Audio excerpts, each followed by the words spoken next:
rewinded it. Well, the overnight weight change may have been too little too late. That was just a beautifully landed left hook, Jim. Just sensational. Low to the body like he's doing right now. It came back up to the head with a quick left hook. Good body shots. Referee argues out, watching intently, and now Geale tries to fight his alley and goes down for a second time. Okay. Time on the counter right hand. Listen to this crowd. 6, 7, 8. And for the second year in a row, Daniel Geale tells a New York referee he's had enough in the ring. And Miguel Cotto has a 4th-round knockout victory. None of these people are thinking about a catch weight, 157 pounds. All they can see, all they can think about is a devastating Miguel Cotto performance where he boxed beautifully throughout, and then when he needed to, threw the left hook like Joe Frazier. A sensational performance by Miguel Cotto. His 3rd consecutive sensational performance under the care of Freddie Roach. And what a marriage this relationship between Cotto and Roach is turning out to be. Has been the best, absolute best move that Cotto has ever made in his entire professional career. Now let's go to the replays, Roy, and take a look at... Okay, so, highly impressed by Miguel Cotto. He scored a knockout over a fighter who came into the ring most likely at 190 pounds. Daniel Geale weighed in at the catch weight of 157. He unofficially weighed in at 182. Now, if you don't know, the unofficial weigh-in is sometimes maybe even 5 to 10 hours before they step into the ring. But when you looked at Daniel Geale, in my opinion, this was the biggest I ever seen him come into the ring. Now, this was a strategy of theirs. I don't know why, because he's not a fighter who's known to have knockout power. But at the 1 minute, 41 second mark of the 4th round, Daniel Geale went down for the 2nd time in the fight. Left hook up top. And he told the referee he couldn't do it anymore. As Jim Lampley said, 1 year after he also could not take any more against Gennady Golovkin. I am T-Street Controversy. This is T-Street Controversy Live with RealCombatMedia.com, and I cover every single major fight live. So much to talk about. We want to see the post-fight interview from Miguel Cotto and possibly Daniel Geale. As you can see, Daniel Geale's plan kind of blew up in his face. I have the official media call here on the channel where Gary Shaw, his promoter, let's hear what they're saying. Please subscribe. The end comes at 1 minute, 28 seconds of that round. The winner by TKO victory, victory number 40, knockout number 33, still the WBC Middleweight Champion of the World, the Puerto Rico, Miguel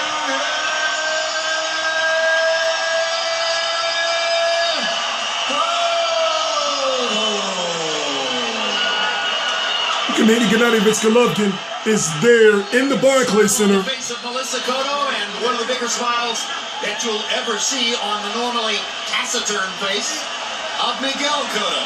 Final CompuBox numbers, and this was statistically a wipeout, as you're going to see.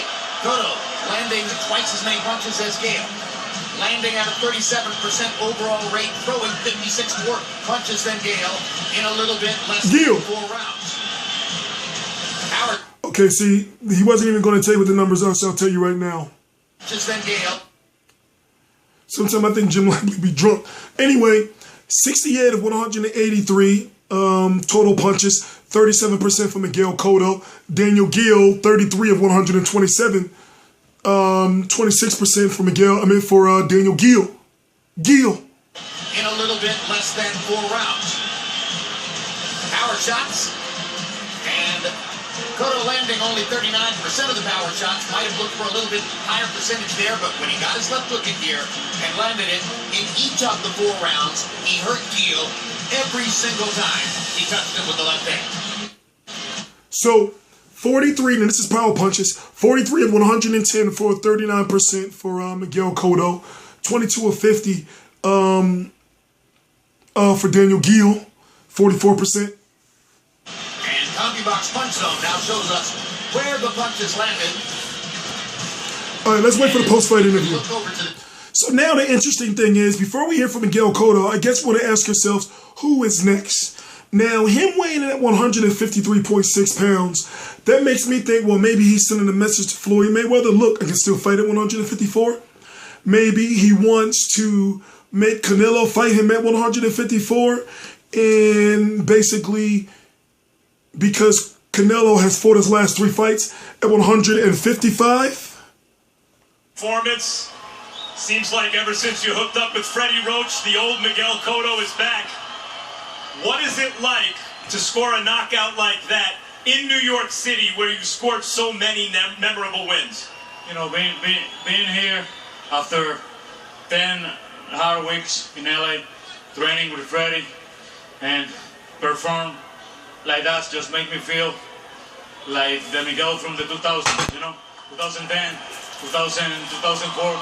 And I feel good, you know. I said Freddie a couple of minutes ago, he is the best thing who ever happened to my career. And it is. He is the best thing ever happened to my career.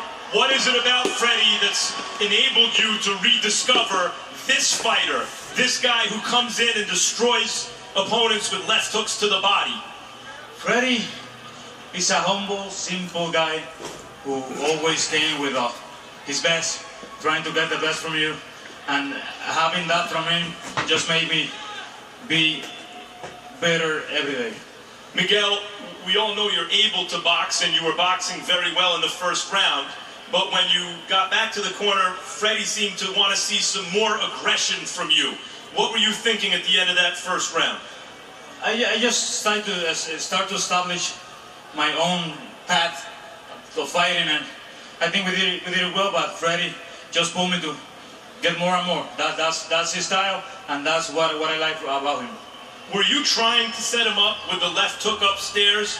Because you went from boxing very smartly to looking like Joe Frazier with that left hook on the top. I just tried to do my best. I caught him with a really hard left hook, and I just wanted to repeat it again. We'll show it to you. Here's the first one in the 4th round. You tell us what you see.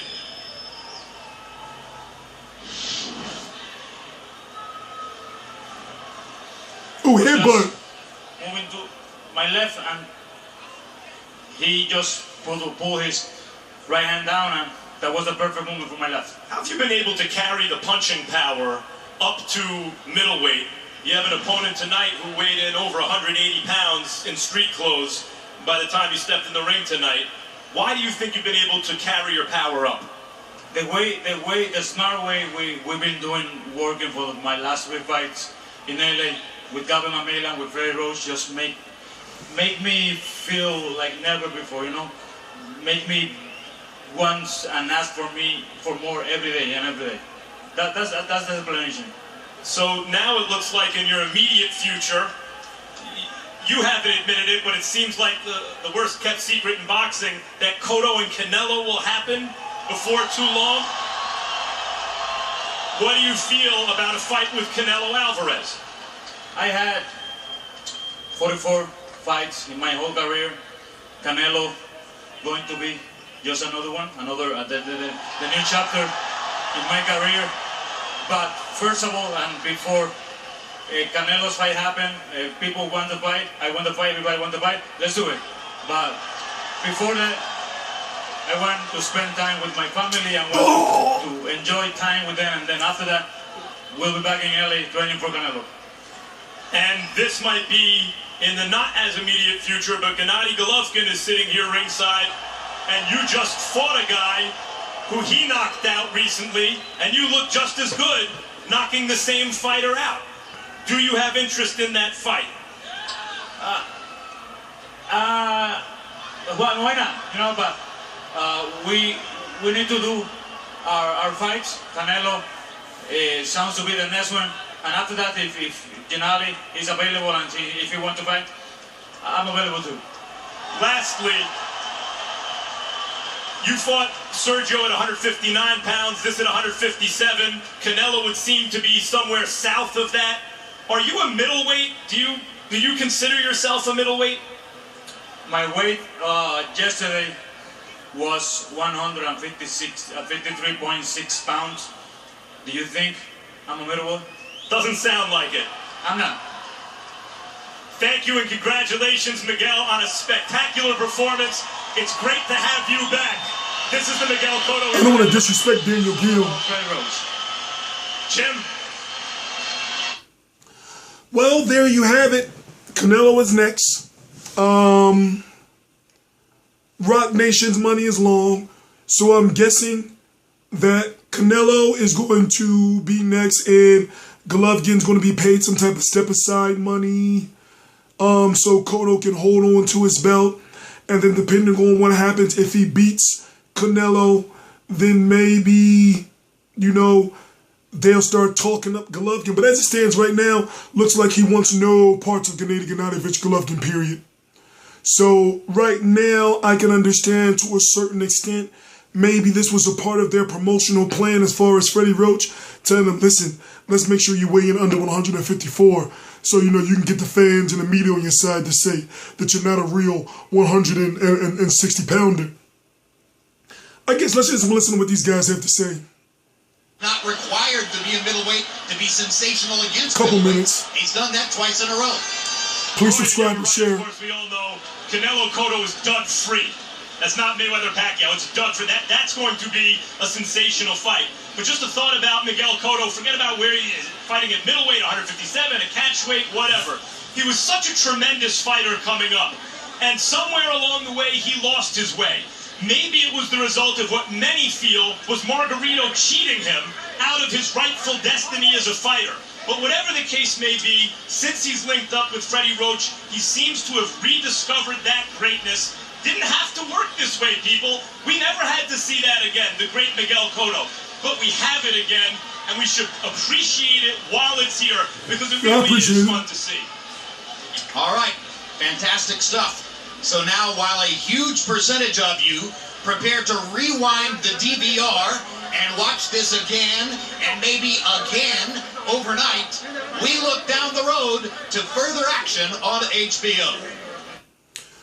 They could have gave Daniel Geale a post-fight interview, but I'm T-Street Controversy. This is T-Street Controversy Live. I'm working on my voice. Actually, things are getting a lot better, believe it or not. So expect for me to be back real soon. Please subscribe.